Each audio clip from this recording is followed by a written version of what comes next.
శ్రీమాత్రే నమః. అందరికీ నమస్కారం అండి. ఈ వీడియోలో ఈరోజు పంచాంగ వివరాల గురించి తెలుసుకుందాం. 2026 మే 26 సోమవారం. స్వస్తి శ్రీ చాంద్రమాన శ్రీ పరాభవనామ సంవత్సరం ఉత్తరాయణం గ్రీష్మ ఋతువు అధిక జ్యేష్ఠ మాసం శుక్లపక్షం నవమి తిథి. ఈ రోజు సూర్యోదయం ఉదయం 5:29 ఉంది. సూర్యాస్తమయం సాయంత్రం 6:24 ఉంది. ఈ రోజు నవమి తిథి పుబ్బ నక్షత్రం ఉందండి. నవమి తిథి ఉదయం 8:15 వరకు ఉంది. తదుపరి దశమి తిథి వస్తుంది.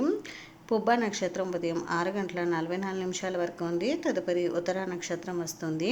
యోగం హర్షణ ఉదయం 7:35 వరకు ఉంది. తదుపరి వజ్రం కరణం కౌలువ ఉదయం 8:12 వరకు ఉంది. తదుపరి తైతుల రాత్రి 8 గంటల వరకు ఉంది. తదుపరి గరసి బ్రహ్మముహూర్తం తెల్లవారుజామున 4:09 నుండి 4:57 వరకు ఉంది. అభిజిత్ ముహూర్తం ఉదయం 11:47 నుండి 12:38 వరకు ఉంది. అమృతకాలం రాత్రి 1:31 నుండి 3:10 వరకు.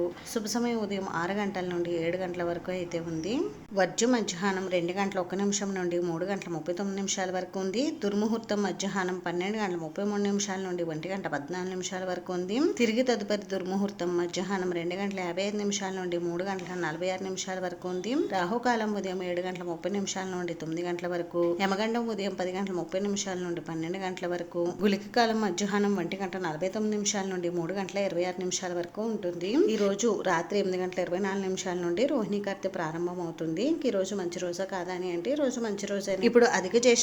ఇప్పుడు అధిక జ్యేష్ఠ మాసం ఉన్నందువలన వివాహం, గృహప్రవేశం, శంకుస్థాపన లాంటి శుభకార్యాలు కాకుండా చిన్న చిన్న శుభకార్యాలు చేసుకోవడానికి మాత్రమే ఈ రోజు అనుకూలంగా ఉందండి. ఇది ఈ రోజు పంచాంగ వివరాలు అయితే. ఈ వీడియో మీకు నచ్చితే ప్లీజ్ లైక్ చేసి, షేర్ చేసి, సబ్స్క్రైబ్ చేసుకోండి.